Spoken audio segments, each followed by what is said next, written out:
નમસ્કાર વિદ્યાર્થી મિત્રો, સંકલ્પ international school Nikol 12th commerce Gujarati medium subject account part 1 chapter number 2 ભાગીદારી પેઢીના વાર્ષિક હિસાબો. તો મિત્રો, આજે આપણે દાખલા નંબર 12 એની ચર્ચા કરવાની છે. એમાં તમને માહિતી આપેલી છે કે ધારા અને મીરા 3:2ના પ્રમાણમાં નફો નુકસાન વહેંચતા ભાગીદારો છે. તેમની ભાગીદારી પેઢીના વાર્ષિક હિસાબો નીચે પ્રમાણે છે. તો અહીંયા મિત્રો તમને વાર્ષિક હિસાબ રૂપે વેપાર ખાતું અને નફા નુકસાન ખાતું ભેગું આપી દીધું છે. હવે તમને આગળ એ વાર્ષિક હિસાબમાં ભૂલો છે તો એ માહિતીઓ જે વેપાર ખાતું અને નફા નુકસાન ખાતામાં જે માહિતીઓ લખીને આપણને આપેલી છે, પાકું સરવૈયું તૈયાર કરીને આપેલું છે, અને વાર્ષિક હિસાબો તૈયાર કર્યા પછી માલુમ પડ્યું એવું તમને નીચે આપેલું છે. એવા 6 હવાલા તમને આપ્યા છે કે મૂડી પર 5% વ્યાજ ગણવાનું રહી ગયું છે. તો મૂડી પર 5% વ્યાજ ગણવાનું બાકી છે. તો એનો મતલબ થયો કે આપણે મૂડી પર વ્યાજની અસર આપવી પડશે. તો મૂડી પર વ્યાજની અસર આપવા આપણે ટીક માર્ક કરવું પડે. તો તમે પાકું સરવૈયું જોશો તો અહીંયા તમને મૂડી આપેલી છે 1,80,000, મીરાની મૂડી 1,20,000 છે. આ બંને પાસે તમારે ટીક કરવું પડે. ત્યાર પછી તમે જોશો તો બીજા હવાલાની અંદર તમને માહિતી જે આપેલી છે, મકાન પર 10% લેખે ઘસારો ગણવાનો છે. તો પાકા સરવૈયામાં તમે નજર કરશો તો મકાન મિલકત લેણા બાજુ આપેલું હોય તો અહીંયા તમારે ટીક માર્ક કરવું પડે મકાન પાસે. ત્યાર પછી તમને ત્રીજો હવાલો કહ્યો છે પગારના ₹400 અગાઉથી ચૂકવ્યા છે. ચલો, પગારના અગાઉથી ચૂકવેલા છે. તો પગાર છે એ નફા નુકસાન ખાતાની અંદર હોય. આના અંદર તમને પગાર આપેલો હોય તો ત્યાં તમારે ટીક કરવું પડે.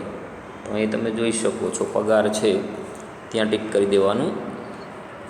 પછી તમને હવાલો આપેલો છે, એમાં કહ્યું છે પાકા સરવૈયામાં હવાલા નંબર 4માં રોકાણો પર 800 વ્યાજ મળવાનું બાકી છે. જો રોકાણ મિલકત કહેવાય, એટલે મિલકત લેણા બાજુ તમને રોકાણો આપેલા હોય તો મિલકત લેણા બાજુ તમે જોઈ શકો છો કે અહીં રોકાણ તમને આપેલા છે, ત્યાં ટીક માર્ક કરવાનું. પછી હવાલા નંબર 5માં કીધું છે ઘાલખાદ અનામત 1200 રાખવાની છે.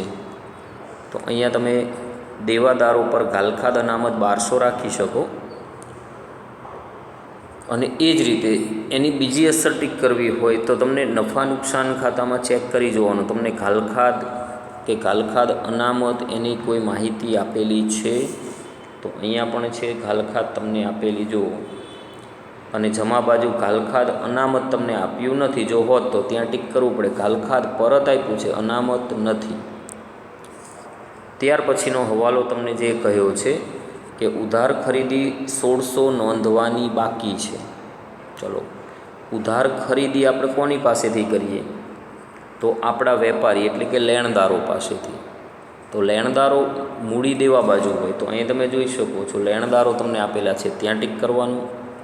અને ખરીદી નોંધવાની બાકી, તો ખરીદી વેપાર ખાતામાં તમને આપેલી હોય તો ત્યાં ટીક કરી દેવાનું.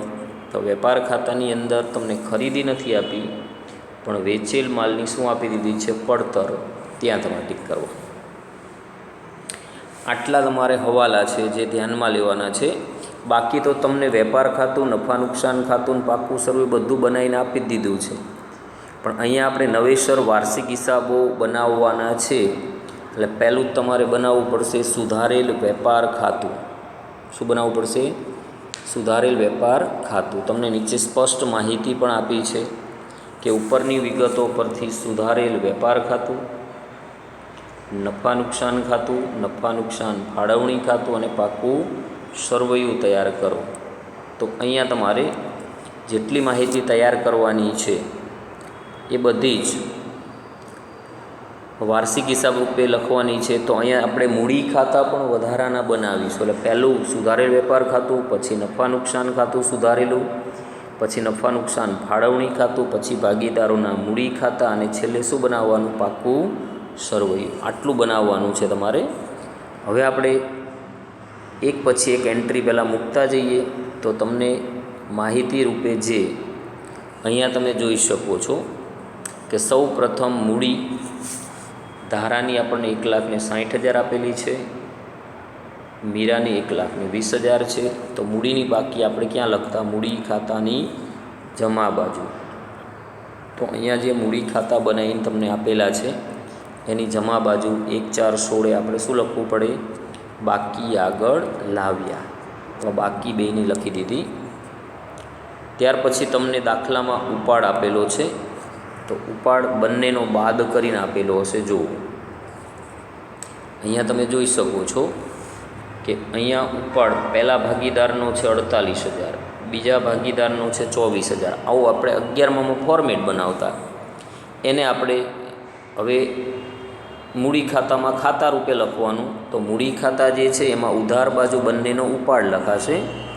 તો મૂડી ખાતામાં ઉધાર બાજુ તમે જોશો તો અહીંયા બંને ભાગીદારના ઉપાડ આપેલા છે, એકનો 48,000, એકનો 24,000. પછી તમને જે માહિતીઓ એક પછી એક વેપાર ખાતામાં ઉધાર સાઈડ આપેલી હોય એ આપણે એક પછી એક લેતી જવાની. તો પહેલી માહિતી ટીક કરેલી છે, વેચેલ માલની પડતર આપણે બાકી રાખવાનું. પછી તમે જોઈ શકો ઓફિસ ખર્ચ, શોરૂમનું ભાડું, પેકિંગ ખર્ચા, જાહેરાત ખર્ચ, વેચાણ વિતરણ ખર્ચ, નાણાકીય ખર્ચ, પરચુરણ ખર્ચા. આ બધી સિંગલ એન્ટ્રીઓ છે અને બધી નફા નુકસાન ખાતાની એન્ટ્રી છે. તો ઓફિસ ખર્ચ, શોરૂમનું ભાડું, પેકિંગ ખર્ચા, જાહેરાત ખર્ચ, વેચાણ વિતરણ ખર્ચ, નાણાકીય ખર્ચા અને પરચુરણ ખર્ચા, આ બધી માહિતીઓ તમારે ક્યાં મૂકી દેવાની? નફા નુકસાન ખાતાની ઉધાર બાજુ. તો તમે નફા નુકસાન ખાતું જ્યાં બનાવ્યું હશે ત્યાં તમે જોઈ શકો છો આ આપણું સુધારેલું નફા નુકસાન ખાતું છે.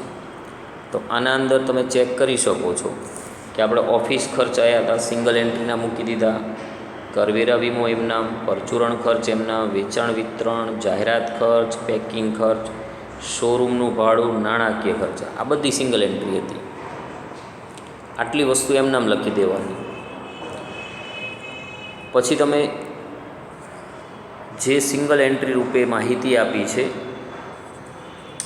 એના અંદર જમા સાઈડ તમે ચેક કરશો તો વેચાણ છે, તો એ વેપાર ખાતાની જમા બાજુ લખાશે. અને આ બંને આવકો છે એ નફા નુકસાન ખાતાની જમા બાજુ લખાશે. બંને આપણે ચેક કરી લઈએ. વેચાણ વેપાર ખાતાની જમા બાજુ હશે. તો આપણું જે વેપાર ખાતું સુધારેલું બનાવ્યું છે એમાં તમે જમા સાઈડ જોશો તો તમને માહિતી રૂપે અહીં વેચાણ આપેલું છે, જ્યાં તમે વેચાણની રકમ 7,84,000 લખી છે. પછી તમે નફા નુકસાન ખાતાની જમા બાજુ નજર કરશો તો ત્યાં તમને આવક રૂપે સુધારેલું નફા નુકસાન ખાતું છે, તો એમાં પરચુરણ આવક છે, ઘાલખાદ પરત છે. આ બંને આવકો આપણને સીધી આપી દીધી છે, ડાયરેક્ટ આપણે સિંગલ એન્ટ્રી રૂપે લખી દેવાની. હવે તમને જે માહિતી આપેલી છે એ વેપાર અને નફા નુકસાન ખાતાની સિંગલ એન્ટ્રી પતી ગઈ. હવે પાકા સરવૈયામાંથી તમે જોઈ લો કે જ્યાં તમે ટીક નહોતું કર્યું એવી બધી માહિતીઓ સિંગલ એન્ટ્રી હતી. તો ટીક ન કર્યું હોય એવું હશે દેવી હુંડી, તો આપણે એને મૂડી દેવા બાજુ એમનામ મૂકી દેવાનું. આ બાજુથી તમે જોશો તો બિનચાલુ મિલકત તરીકે પ્લાન્ટ યંત્રો, ફર્નિચર, પછી ચાલુ મિલકત તરીકે રોકડ, સિલ્લક, બેંક સિલ્લક, લેણી હુંડી, આટલી એન્ટ્રી એવી છે કે જેમાં કોઈ ફેરફાર થવાનો નથી. એ બધી સિંગલ એન્ટ્રી છે. એ બધી આપણે પાકા સરવૈયામાં મૂકી દેવાની. તો પાકું સરવૈયું જે આપણું છે ત્યાં તમે નજર કરશો તો જો પ્લાન્ટ યંત્રો છે, ફર્નિચર છે, પછી તમારી લેણી હુંડી છે, રોકડ સિલ્લક છે, બેંક સિલ્લક છે. આટલી વસ્તુ કેવી છે કે જે તમારે સિંગલ એન્ટ્રી રૂપે મૂકી દેવાની છે. એ એમનામ આવી જશે. આ બાજુ દેવી હુંડી છે 8,000 રૂપિયા, એના ઉપર કોઈ હવાલા નથી. એ જોઈને ડાયરેક્ટ તમારે પાકા સરવૈયામાંથી લખી દેવાનું રહેશે. આટલી માહિતીઓ લખાઈ ગયા પછી જે તમારે રકમ રૂપે તમને જે માહિતીમાં હવાલા આપેલા છે, તો હવે તમે હવાલા જોઈ શકો છો. મૂડી પર 5% શું ગણવાનું છે? વ્યાજ. તો આપણે મૂડી ખાતામાં મૂડી લખી દીધી છે, બાકી આગળ લાવ્યા. અહીંયા તમે જોઈ શકો છો, એકની મૂડી 1,60,000, એકની છે 21. એના 5% વ્યાજ ગણશો તો મૂડી પર વ્યાજ એ ભાગીદાર માટે આવક છે, એટલે એના મૂડી ખાતે જમા થશે. 5% કરશો એટલે આનું વ્યાજ 8,000, આનું વ્યાજ થશે 6,000. અહીંયા જમા કરીએ છીએ તો એની બીજી અસર આપણે નફા નુકસાન ફાળવણી ખાતું બનાવતા. એમાં કઈ બાજુ આપતા હતા? ઉધાર બાજુ. તો બંનેનું મૂડી પર વ્યાજ ધારા અને મીરાનું તમે જોશો તો 8 ને 6 14,000 રૂપિયા થશે. આ એની બીજી અસર થઈ. પછી તમને કહ્યું છે બીજો હવાલો, એના અંદર તમને એવું કહ્યું છે કે મકાન પર 10% લેખે શું ગણવાનો? ઘસારો. તો મકાન તમને પાકા સરવૈયામાં, એટલે કે જૂનું પાકું સરવૈયું જે તમને આપેલું છે એમાં ટીક કરાવ્યું હતું મેં, તો એ મકાન આપણને 2,40,000નું આપેલું છે. જુઓ, હવે એને આપણે નવું પાકું સરવૈયું સુધારેલું બનાવીએ. એમાં આપણે મિલકત લેણા બાજુ લખીશું. તો મકાન પર જે ઘસારો ગણવાનો છે તો 2,40,000 એ મકાન આપણને આપેલું છે, એના ઉપર માઇનસ ઘસારો 10% કરશો એટલે 24,000 રૂપિયા બાદ થયો, તો એની બાકી વધી 2,16,000 રૂપિયા. તો આ 24,000 જે ઘસારો ગણાયો એની આપણે બીજી અસર નફા નુકસાન ખાતાની ઉધાર બાજુ આપતા. મિત્રો યાદ કરો, તો કોઈ પણ મિલકતનો ઘસારો એ ધંધાનો ખર્ચ છે, એટલે અહીંયા તમે જોઈ શકો છો કે મકાન પરનો જે ઘસારો છે આ 24,000 રૂપિયા એ આપણે ક્યાં લખ્યો છે? નફા નુકસાનની ઉધાર બાજુ. ત્યાર પછી તમને ત્રીજો હવાલો આપ્યો છે, પગારના 400 અગાઉથી ચૂકવેલા છે. તો અહીંયા જે નફા નુકસાન ખાતું વેપાર ખાતું આપ્યું છે એમાં તમને પગાર કેટલો આપ્યો છે જોઈ લેવાનું. તો પગાર અહીં આપેલો છે 8,000 રૂપિયા. કેટલો છે? રકમ 8,000. તો 8,000 રૂપિયા પહેલાં આપણે ક્યાં લખવા પડશે? આ જે આપેલા છે નફા નુકસાન ખાતાની ઉધાર બાજુ. તો તમારું નફા નુકસાન ખાતું તમે જે બનાવ્યું છે એમાં તમે ઉધાર બાજુ નજર કરશો તો તમને તરત જ ખબર પડશે કે અહીંયા આપણે પગાર લખ્યો છે 8,000, અગાઉથી ચૂકવેલા, અગાઉ શું કર્યા આપણે? બાદ. કેટલા રૂપિયા? 400. તો વધ્યા કેટલા? 7600 રૂપિયા. તો કોઈ પણ ખર્ચ અગાઉથી ચૂકવેલ એ પેઢીનું શું બને? લેણું. એટલે એની બીજી અસર આવશે મિલકત લેણા બાજુ. પાકા સરવૈયામાં તમે નજર કરશો તો અહીંયા તમને પગાર 400 રૂપિયા અગાઉથી ચૂકવેલ આપેલો છે. આ એની બીજી અસર. ત્યાર પછી તમે જોઈ શકો છો કે હવાલા નંબર 4ની અંદર રોકાણો પર વ્યાજ ગણવાનું બાકી છે. તો રોકાણો પર વ્યાજ 800 રૂપિયા મળવાનું બાકી. તો અહીંયા તમે રોકાણ રૂપે જે રોકાણ કરેલું છે એ રકમ આપણી 24,000 છે. તો 24,000 રૂપિયા રોકાણ એ મિલકત કહેવાય, એટલે એને આપણે લખવું પડે મિલકત લેણા બાજુ. તો પાકા સરવૈયામાં તમે નજર કરશો તો મિલકત લેણા બાજુ રોકાણો હશે. એ રોકાણો આપણને આપેલા છે કેટલા? 24,000 રૂપિયા. તો 24,000 રૂપિયા જે રોકાણો છે એ રોકાણો તમે અહીંયા ડાયરેક્ટ મૂકી અને અસર આપી શકો, અથવા એમાં ઉમેરીને પણ લખી શકો. અહીંયા આપણે અલગથી લખ્યું છે કે મળવાના બાકી રોકાણોનું વ્યાજ કેટલું? 800. આ બેનું ટોટલ કરીને તમે લખી શકો, અલગ અલગ પણ મૂકી શકો. તો લેણું થયું તો એક અસર આપણે મિલકત લેણા બાજુ આપી.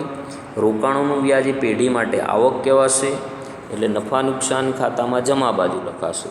તો જમા બાજુ રોકાણો પર વ્યાજ કેટલું લખ્યું છે આપણે? 800 રૂપિયા. પછી તમારો હવાલો છે કાલખાદ અનામત 1200 રાખવાની છે.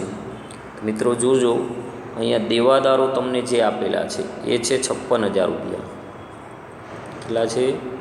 56,000. હવે એની એક અસર આપણે મિલકત લેણા બાજુ આપીશું, કારણ કે દેવાદારો કઈ બાજુ લખાય? મિલકત લેણા બાજુ. તમે જોઈ શકો છો તો અહીંયા મિલકત લેણા બાજુ દેવાદારો તમને 56,000 આપેલા છે. એમાંથી કાલખાદ અનામત હવાલાની આપણે શું કરતા? બાદ. 1200 રૂપિયા બાદ કર્યા એટલે 54,800 રૂપિયા વધશે. હવે એ 1200ની આપણે બીજી અસર આપતા નફા નુકસાન ખાતાની ઉધાર બાજુ. તો આ નફા નુકસાન ખાતું છે, એની ઉધાર સાઈડ તમે જોશો તો અહીંયા આપણે કાચા સર્વેની ઘાલખાદ 8,000 રૂપિયા આપેલી છે, એના અંદર ઘાલખાદ અનામત હવાલાની 1200 ઉમેરીશું, એટલે કુલ 9200 રૂપિયા નુકસાન આપણે નફા નુકસાન ખાતે ઉધાર બાજુ લખ્યું. પછી તમને છેલ્લો હવાલો આપ્યો છે કે ઉધાર ખરીદી 1600 નોંધવાની બાકી છે. તો ઉધાર ખરીદી આપણે વેપારીઓ પાસેથી કરી હશે. તો પહેલાં આપણે જોઈશું વેપાર ખાતામાં ઉધાર બાજુ. અહીંયા જે તમને વેચેલ માલની પડતર આપેલી છે એ 4,64,000 રૂપિયા છે, એ વેપાર ખાતામાં ઉધાર બાજુ લખાશે. તો આપણે સુધારેલું વેપાર ખાતું જે બનાવ્યું છે એમાં ઉધાર સાઈડ તમે જોશો તો વેચેલ માલની પડતર 4,64,000 છે. એમાં આપણે નહીં નોંધાયેલી ખરીદી પ્લસ કરીશું. કેટલી બાકી છે? 1600 રૂપિયા. તો એની જે રકમનો ટોટલ થશે 4,65,600 એ બહાર લખાશે. આ એની પહેલી અસર. અને ખરીદી આપણે લેણદારો પાસેથી કરી હશે એટલે આપણા દેવામાં શું થાય? વધારો. તો પહેલાં આપણે રકમમાં લેણદારો કેટલા આપેલા છે ચેક કરવું પડે. તો અહીંયા આપણે ટીક માર્ક કર્યું હતું 32,000 પાસે. એ 32,000 રૂપિયા તમારે ક્યાં લખવા પડશે? પાકા સરવૈયામાં. તો આ પાકું સરવૈયું છે.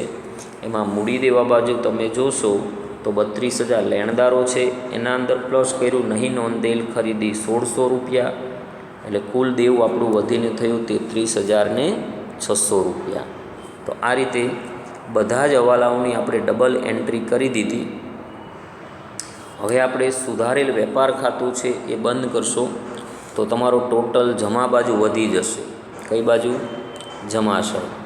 તો જમા સાઈડ 7,84,000 ટોટલ છે, એટલો જ આ બાજુ લખ્યો. એમાંથી આ રકમ જે છે એ બાદ કરશો તો અહીંયા ખૂટતી રકમ આપણને મળી 3,18,400. એને કહેવાશે કાચો નફો. હવે કાચો નફો આપણે સુધારેલ નફા નુકસાન ખાતું છે ત્યાં લઈ જશું. તો અહીંયા તમે એ કાચો નફો લાવી દીધો. તો કાચો નફો લાવ્યા પછી હવે તમે વેપાર ખાતું બંધ કરશો. તો વેપાર ખાતું બંધ કરો તો એનો ટોટલ જે થાય છે એ ચેક કરવાનો. તો જમા બાજુ વધી જશે 3,27,200 થશે, એટલો જ આપણે આ બાજુ લખીશું. એમાંથી તમે ઉધાર રકમો બધી બાદ કરશો તો અહીંયા તમને ખૂટતી રકમ 1,26,400 મળશે. એને કહેવાશે ચોખ્ખો નફો. હવે એ ચોખ્ખો નફો આપણે ફાળવણી ખાતામાં જમા બાજુ લાવવો પડે. તો અહીંયા જમા બાજુ એ નફો આપણે લાવી દીધો. ચોખ્ખો નફો 1,26,400, એટલો ટોટલ જમા બાજુ વધી જશે, એટલો જ ઉધાર બાજુ લખ્યો. હવે એમાંથી આ 14,000 તમે બાદ કરશો એટલે ખૂટતી રકમ મળશે 1,12,400. આ રકમ વહેંચણી પાત્ર નફો કહેવાય, જે આપણે 3/2ના હિસ્સે ભાગીદારો વચ્ચે વહેંચતા.